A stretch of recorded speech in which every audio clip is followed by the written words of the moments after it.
Sam, I don't know about you, but it has been a year. It has really been a year. And I think we've gone from really marching in the streets to now dancing in the streets. The pandemic has changed not only the world going forward, but has challenged what the future will look like after it. And I think other events have also forced the world to think more deeply about the structures and systems that we have in place and how they play out in everyday people's lives for certain groups of us. And so thinking about protests, Sam, I'm really interested in knowing what your first memory of being at a protest is and how old were you at the time? My first protest, I can think of a couple. I think one of the earliest ones was one of the early invasion days that happened here in Meanjin. From memory, we gathered in Emma Miller Place and marched over to Musgrave Park. And I don't remember much of that protest because I was very young. It was in the early 2000s. But one thing that I do remember is that someone burnt the Australian flag. And it was like one of those memories that really stuck with me. One of those things that, kind of made me question nationalism and like my own national identity, as I grew a little bit older. Another early protest that I remember was the protest against the death in custody of Cameron Doomadgee on Palm Island. We had a protest in Brisbane here that I went to with my grandfather. And yeah, I was up on the back of a ute the whole march holding up an Aboriginal flag. And yeah, that was just in Queen's Gardens next to the casino. So yeah, some pretty powerful protests. Some pretty powerful memories there too. And I mean, from those first moments of being involved in protest when you were younger, I mean, when did you really start to become active in the protest movement yourself and really, using that as a way of kind of talking about the things that you wanted to talk about and the things that you wanted to highlight? Yeah, well, I've been going to protest my whole life with family. But I started kind of going on my own when I was 18. Going to, some of the protests in Brisbane for Black Lives Matter. And, things like the protests against Don Dale, when that Four Corners exposed what was happening in the youth detention centre there. And yeah, I kind of started to branch out a bit, going to West Papua rallies and, Palestine rallies. And yeah, spent a few years just going and kind of participating in that way. And spent a couple of years going and taking photos. But I think I started to become involved in organising in late 2017, early 2018. And that was around the time that Warriors of the Aboriginal Resistance and Brisbane Aboriginal Sovereign Embassy were starting to organise for the Stolen Wealth Games in 2018 on the Gold Coast. So yeah, I got really involved in the lead up to the Stolen Wealth Games in April 2018. Sam, what makes protest such a good form of disruption for you? I think that protest is something that, me as a disenfranchised person, as an Aboriginal person, as a queer person, as someone who's working class, being able to protest is really empowering because it's something, that we have control over and something that we can do to, really make ourselves heard and throw a spanner in the works, and, to get our message across. And yeah, I think that's, why it's so important, because it's something that we actually have control over. When we're talking about protests, I mean, there's obviously a lot of difference between a planned one and a slightly spontaneous one. But what do you think works best for the form of protest? Is it planned, or is it spontaneous, or is it a bit of both? I think that it's a bit of both. You can plan all you want, but you never know really whether you're going to have 100 people turn out or a few thousand people turn out. But yeah, at the same time, you can't really just leave it all to chance, because it's something that people will naturally, turn to protest. And, I think that it's really important to kind of be a little bit organized.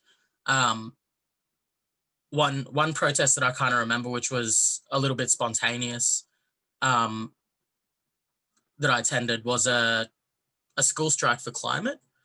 It was on a Friday a couple of years ago. And, a few kids who were, I think they'd just left school and they were in their first year of uni, had, made the event and met in King George Square. And there was a couple of hundred people there. And they didn't have much of an idea about what to do. So yeah, I think, it was really good to like go up and have a yarn to them. And, and I knew a few people there. I kind of like got some speeches going. So yeah, I think having those community connections and, doing some work together, is really important. Like, I don't think that you just want, 100 people standing around King George Square. So, yeah, you definitely need to throw a little bit of planning into it, because you never know, when that 100 people is going to turn into a few thousand. And, having a little bit of a plan about, how to cause some mischief is always a good thing. So Sam, I mean, do you find that sometimes when you might not have organised the protest yourself, but you can see others who are kind of learning the movement, that you find that sometimes you step in and you sort of have that guiding hand because you've got the experience that you have?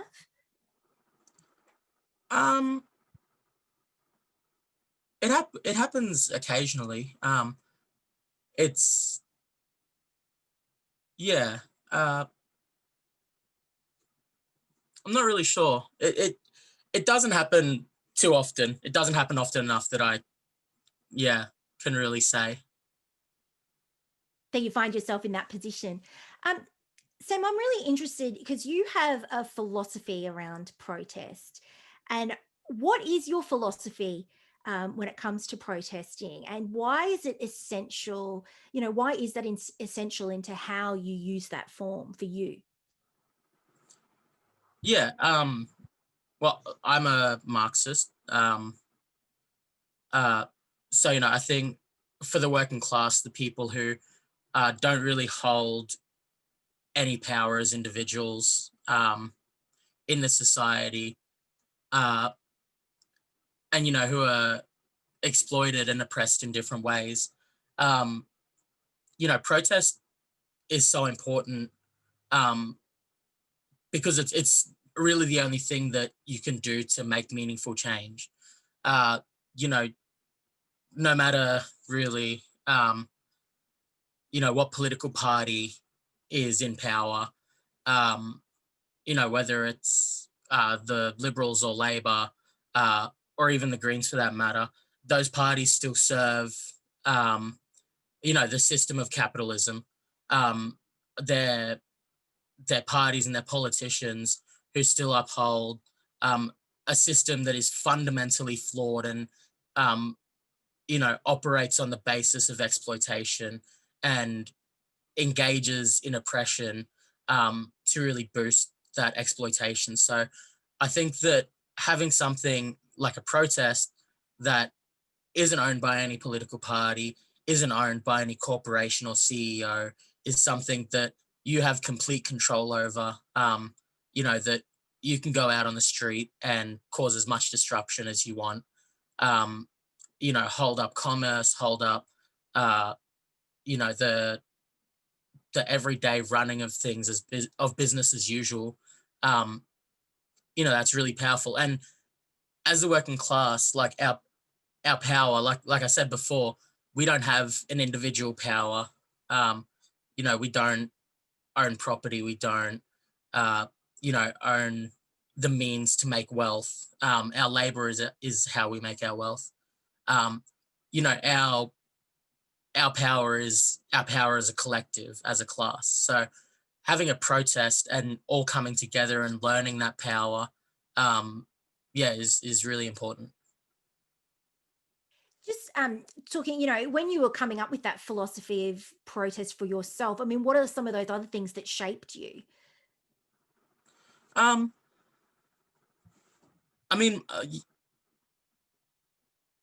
Marxism has been around for a long time, so I didn't really come up with it too much, but I think that I was drawn to Marxism because of my experience of being Aboriginal and working class and queer, and experiencing, exploitation as a worker, and oppression as an Aboriginal person, through racism and systemic racism.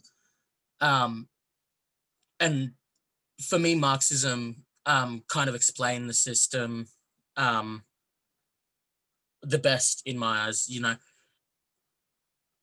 as much like to kind of explain and break down how capitalism works the way that it does, and how colonialism is included in that, and how racism and homophobia and sexism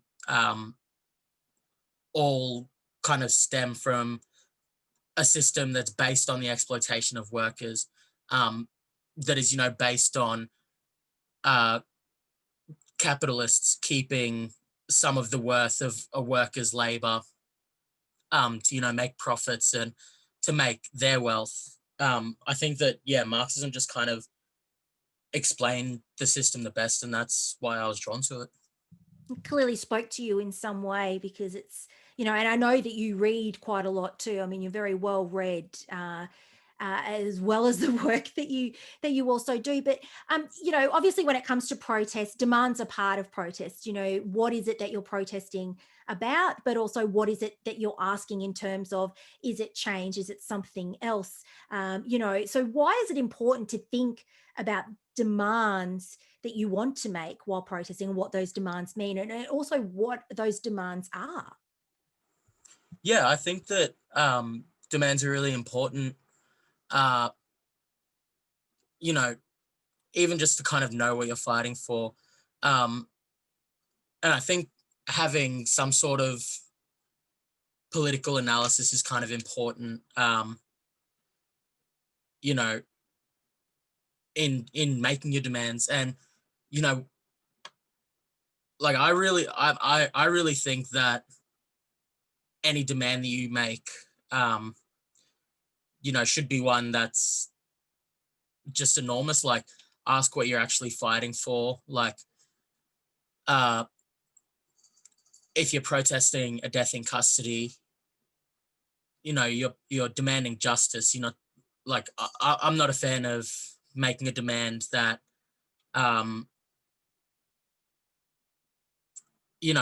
some small thing that kind of makes the system a little more bearable. Or, say for example, climate protests, like demand that the energy industry is decarbonized. There's no point in demanding some small thing where you're just going to have to go back later and ask for more. So yeah, I'm a really big fan of making those big and grand demands. And there's a saying that goes, "Be realistic, demand the impossible." Um,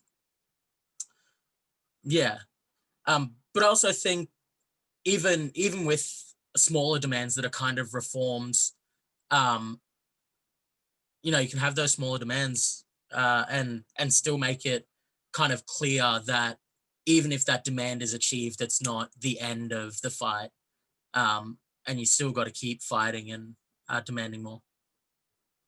So effectively, Sam, go big or definitely go home. You just think just aim for what that big picture is. Yeah, I think so. Sam, I want to ask you about, your most recent um, work in terms of particularly showing support for refugees and asylum seekers. And I want to know, where does that come from for you in showing that support and being there when something like that is happening, and, and showing those that are in detention that you're out there supporting them? Yeah, I think it's, I guess specifically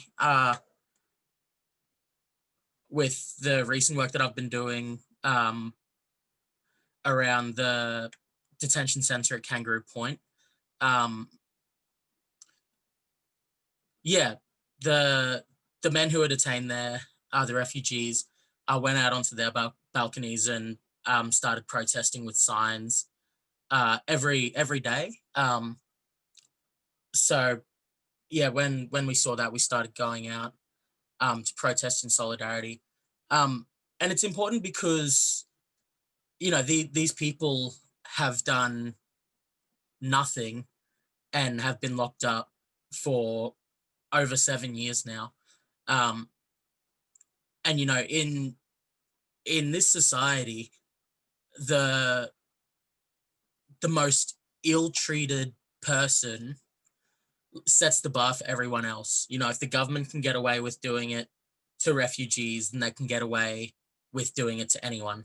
Um, and we've seen that with things like the cashless welfare card that was rolled out in Aboriginal communities, remote communities, um, and you know there were protests about that, but in the end, the government got away with it. And now we're seeing that cashless card being rolled out across the board. Um, and it's not just black fellas who have to deal with that level of you know humiliation and financial suppression, but it's everyone who doesn't have a job. Um, so yeah, I think that's one of the reasons that it's really important to show support to people. When it even when it doesn't directly affect you in your life, but also there are kind of like deeper reasons that I think that it's important to go out and protest in solidarity with the refugees and for refugee rights. And, that's because the government uses those people as scapegoats. The government says that the reason that the welfare system is inadequate is because there's too many refugees coming to this country. Or they say the same about the healthcare system, or they say, there's not enough jobs to go around because, there's too many refugees coming and taking the jobs. Um, and say they spread all of these lies and scapegoat refugees when really they're the ones responsible, and the people who they serve, the ruling class, the capitalists, they're the ones responsible. Like they're the reason that there aren't enough jobs to go around, why there aren't enough affordable houses, why welfare is so abysmal. Um, so, kind of going out and challenging those lies and that scapegoating is also important for our rights as well.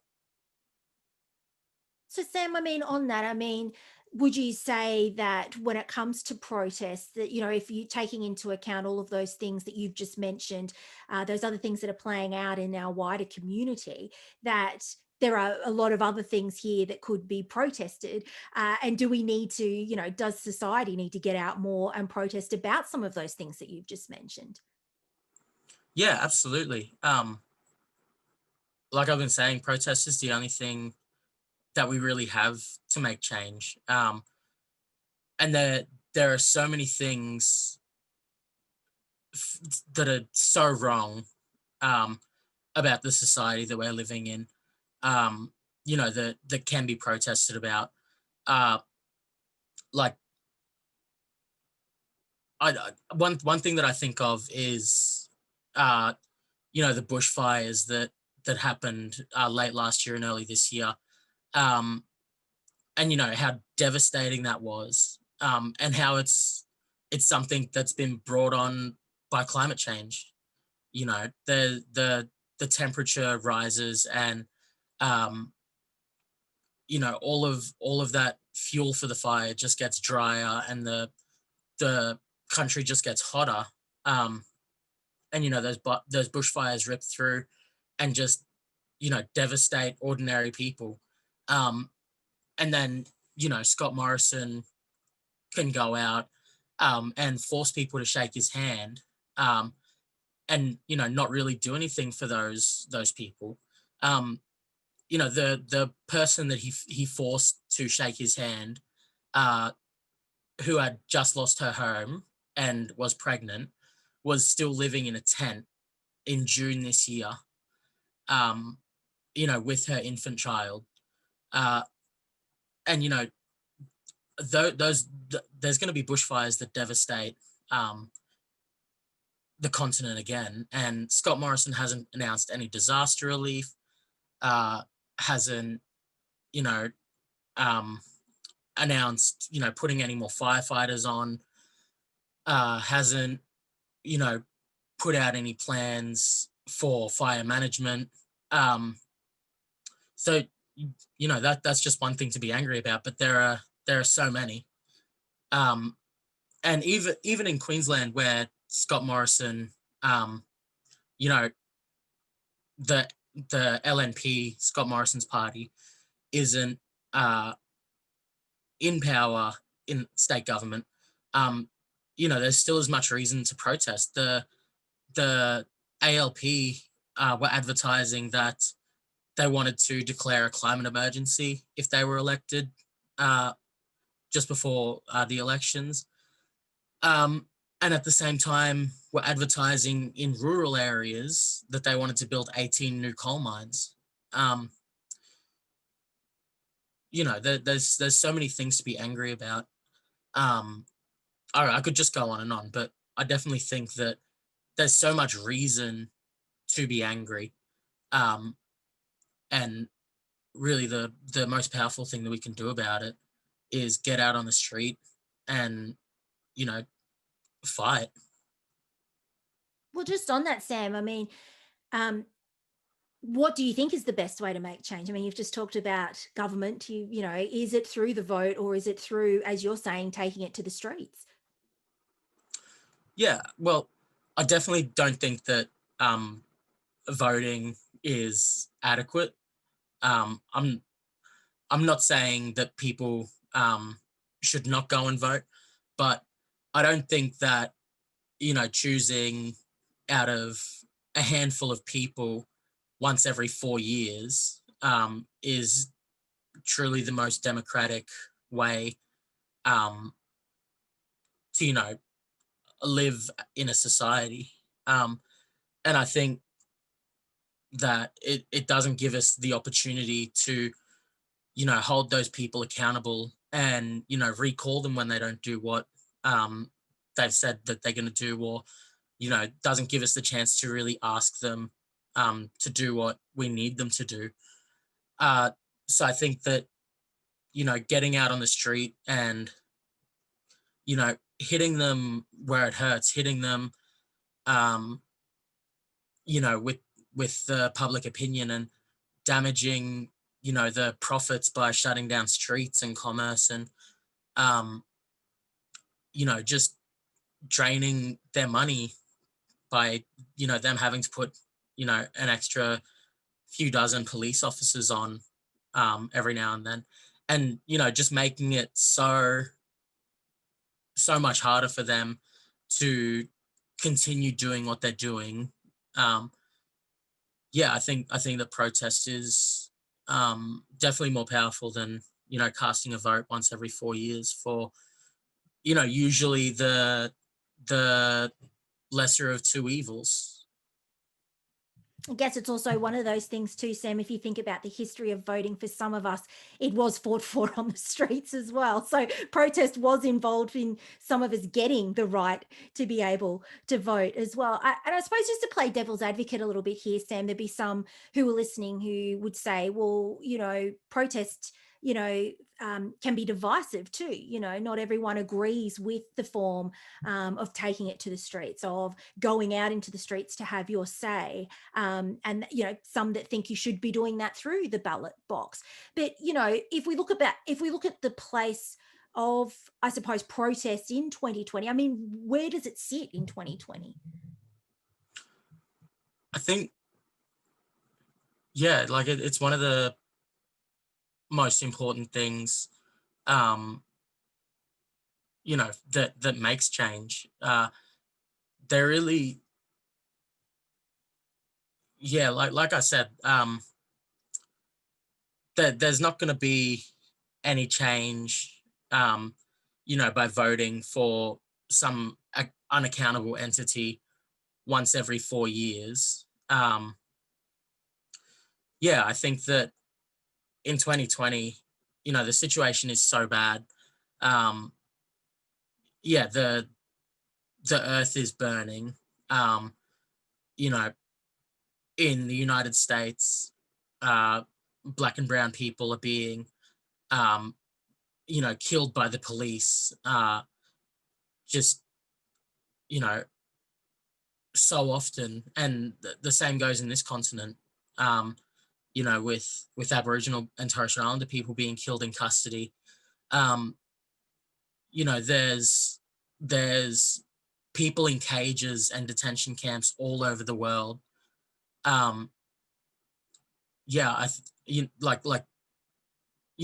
It's not just here on this continent.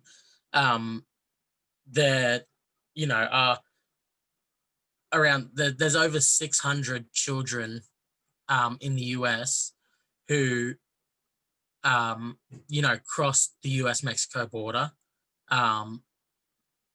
and were separated from their parents, and their parents can't be located. I think that protesting should be, at the forefront of everyone's minds. When they hear these things, and when they think about, the system that produces these horrors.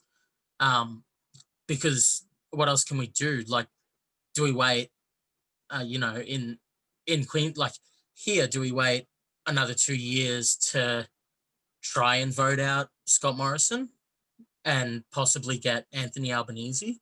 There's just no point in that. Like, Scott Morrison might have a bad record on the climate, but while the East Coast burned, Anthony Albanese toured Queensland's coal-fired power stations, talking about how great they were.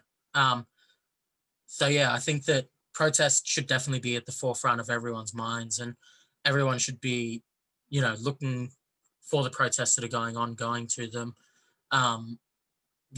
Organizing, getting involved.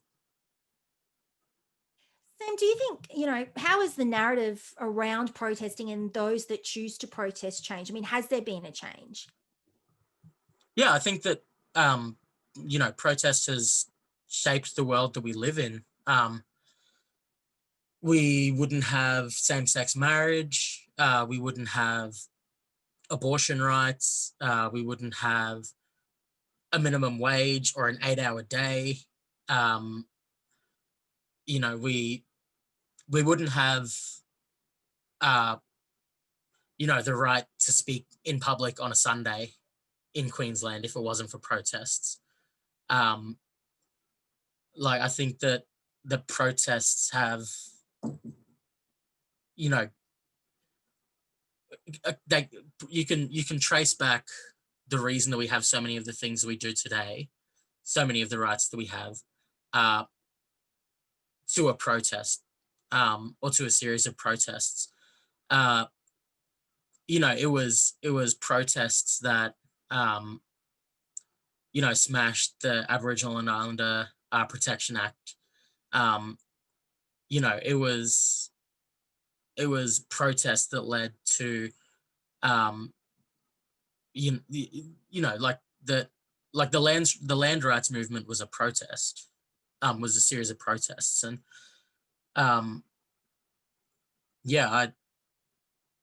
I think that just enormous amounts of the things that we have today that we take for granted, like I said, the 8-hour day, came from protests. And we can make that change again. We can keep making that change.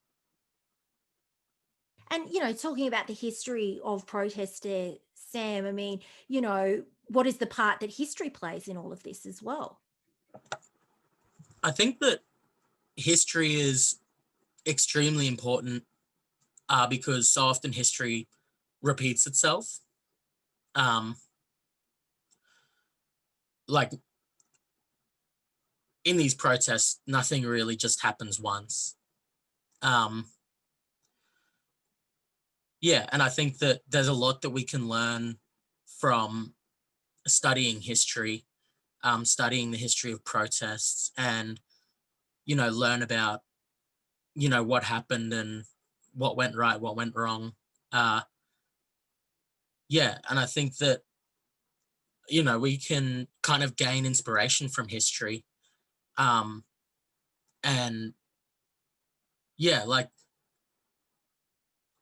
use it as kind of a muse for what we do today. When we gather and we march and we make speeches. And I think that we can also learn from the mistakes of history and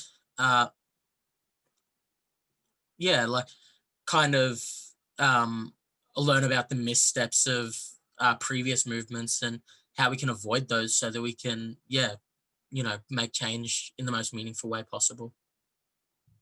Sam, if I think about, just bringing it back to the work of Gordon Bennett as well, and I mean, his work often refers to those previous artists or images that he takes that inspiration or that reference from. And I mean, who are your references for the way that you disrupt the narrative? I mean, who are those people that you look back to, or those moments that you look back to? I think my grandfather is definitely a big inspiration of mine. I've heard so many stories from him and so many stories about him that they're just inspirational, like being involved in the Aboriginal Tent Embassy and Invasion Day in this city, and just so many things. So my grandfather's definitely a massive influence, or I guess like inspiration. But I also kind of look just all throughout history. I think that some of the Russian revolutionaries are really, really inspirational. There's one story about Lenin being in exile at the start of the Russian Revolution and, coming back on a train, and everyone, who was kind of involved was waiting for him. And they were kind of like, there was the Revolutionary Party and the Reformist Party and all these different factions. And the Reformists kind of had gifts for him when he came, and he kind of just like discarded them, and then stuck to his guns and said, like, let's carry this revolution through, like, let's dispose of the Tsar, the monarchy of Russia. And So I kind of look all throughout. Definitely one of my favorite stories is that's like a local one, were the free speech fights that happened in Queen Street Mall in I think 1912, and yeah, people basically weren't allowed to speak on a Sunday because it was the holy day. But some rowdy troublemakers would just go out and speak anyway.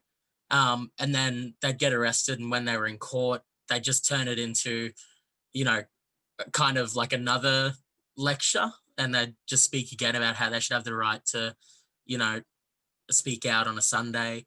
And it just got more and more ridiculous. Like, someone would march up and down the street doing a speech and would say that he was just like airing his thoughts out and tell the crowd, he'd tell the crowd to stop following him. He was just like thinking aloud. And people would, you know, book a room with a balcony at the casino, and go out there and have a very loud political discussion. And, you know, people would gather on the street below and listen. And I think that, yeah, that's definitely like one of the stories that's kind of inspired me, especially with the campaign that's kind of going on at Kangaroo Point and the detention centre there, and during COVID, because when we started protesting there, we couldn't gather in groups of more than 10, I think, but we could go out for exercise for an hour a day. So that started with us exercising around the block, and holding up signs, and then it kind of escalated to us stopping at the end of the exercise after an hour, and yeah, stretching on the street with our signs in front of the hotel, and having very loud, you know, political discussions, and yeah, just escalated to us doing chants and saying that we were, you know, singing along to a song and those kinds of things. And yeah, kind of like just keeping the resistance up, kind of in the face of unbearable odds. And yeah, so yeah, those are a few of my inspirations. And I've probably got a couple more questions to ask you, but if you have a question, drop it into the chat, opening it up to questions. If you have a question for Sam, he's very graciously said that they would take questions. So thank you, Sam, for that. And Sam, I want to kind of ask, we were talking a little bit about your grandfather as well. And, you know, when you're out protesting, are you thinking about these people that have come before you? I mean, what are you thinking about when you're out there doing what it is that you do? Yeah, I kind of do that a lot. I think, what would Pop do? Yeah, like I spent a few years where I was organizing politically, organizing alongside Pop, and yeah, it just kind of seemed like he had a lot of the answers for everything. So I do think, what would Pop do? But yeah, I said, I also think about all these things that came before me, and yeah, you know, times where people stuck to their guns, or yeah. Well, what was that time like, Sam, you know, to be able to be next to your Pop doing that? I mean, it was really good. Like, we had kind of really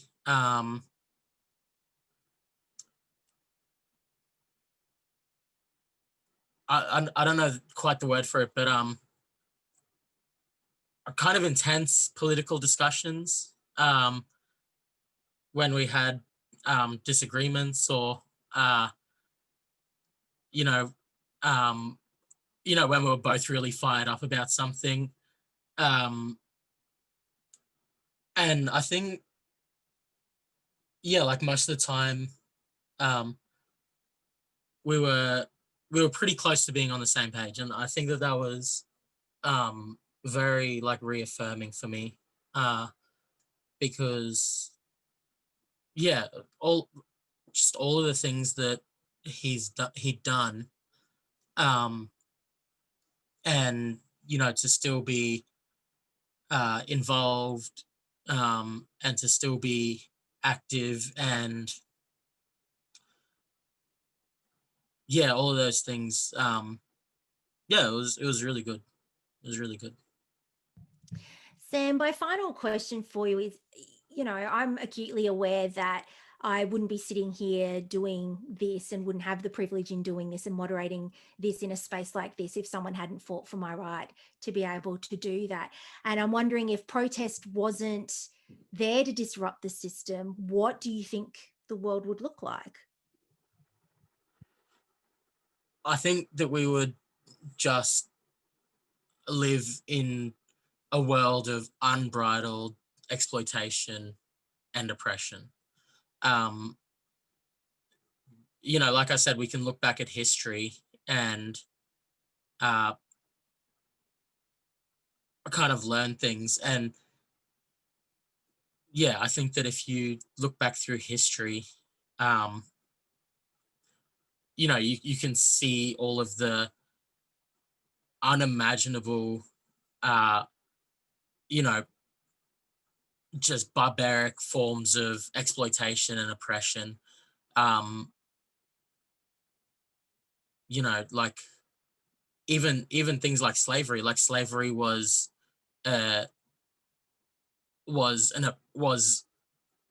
driven by the economic incentive of making wealth for free. So like a world that never had protests, where the underdogs fought for their rights, it'd be just unimaginably exploitative and oppressive. It it'd just be astounding. I feel like it's hard for you to imagine, Sam. Yeah, definitely. I mean, I just think about the things that the ruling class and the capitalists get away with now, poisoning people with like killing people with, by making them work in unsafe conditions like silicosis and black lung, and paying people as little as $14 an hour. I can't imagine a world where people didn't protest and fight for those rights and gain the things that we have now.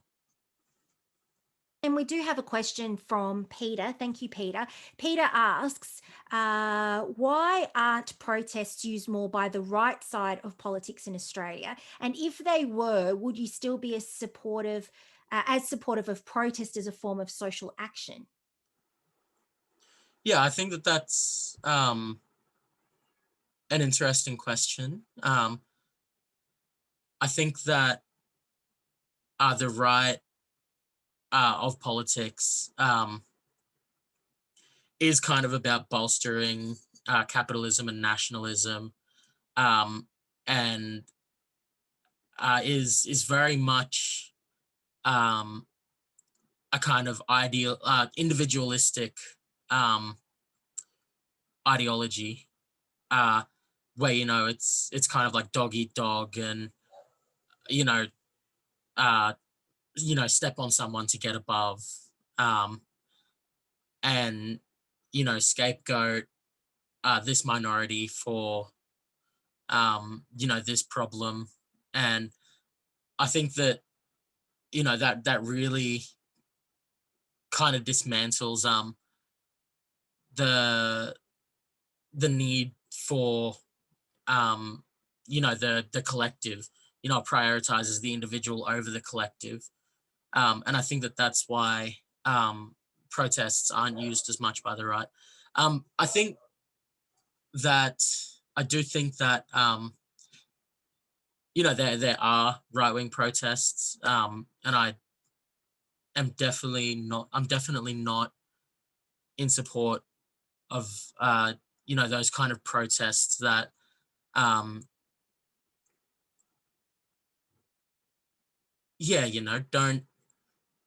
are kind of more regressive than progressive. One example would be the anti-lockdown protesters, who, were protesting for lifting the restrictions and, calling the COVID-19 the plandemic. And, it's not something that, should be supported, because, easing,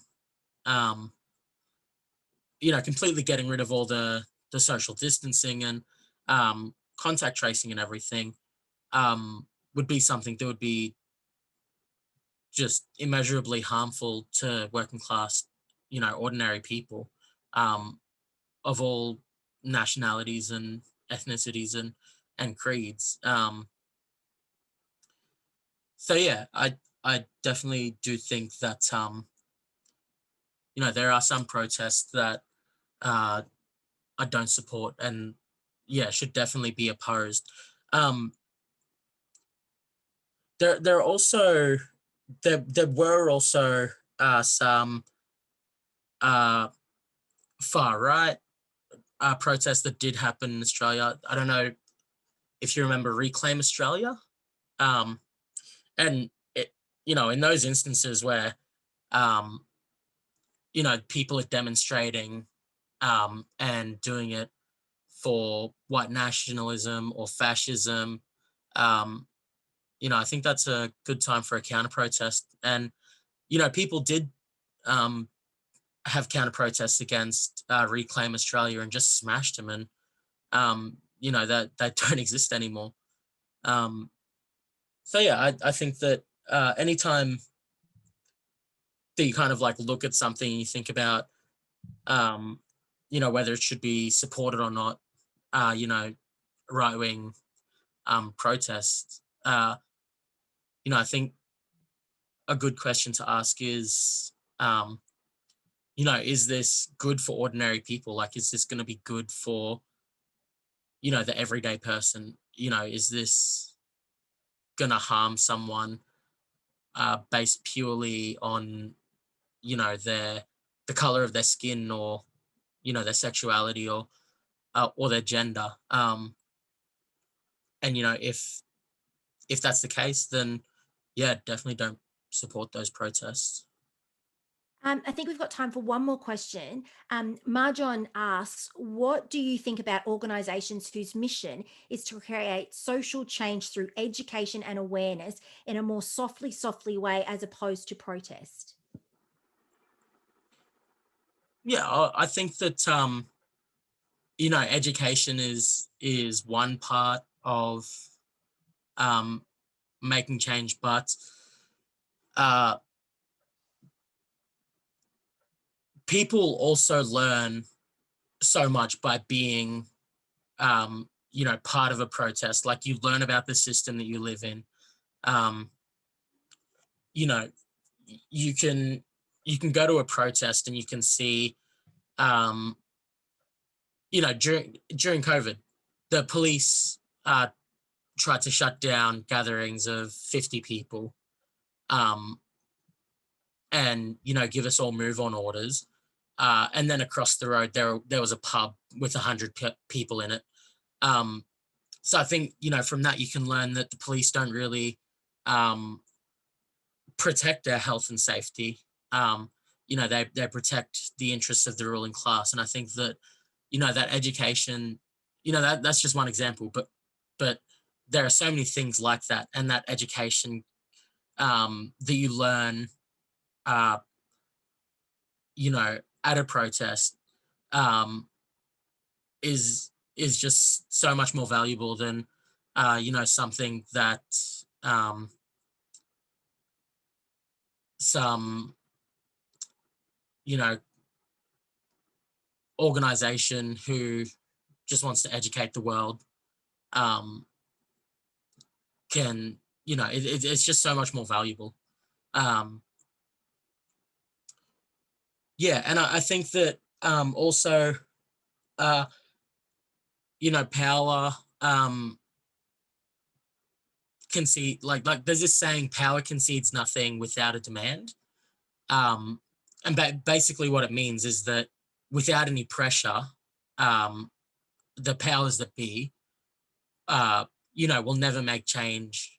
You know, you need that pressure, you need that protest to actually put the pressure on, to make the change.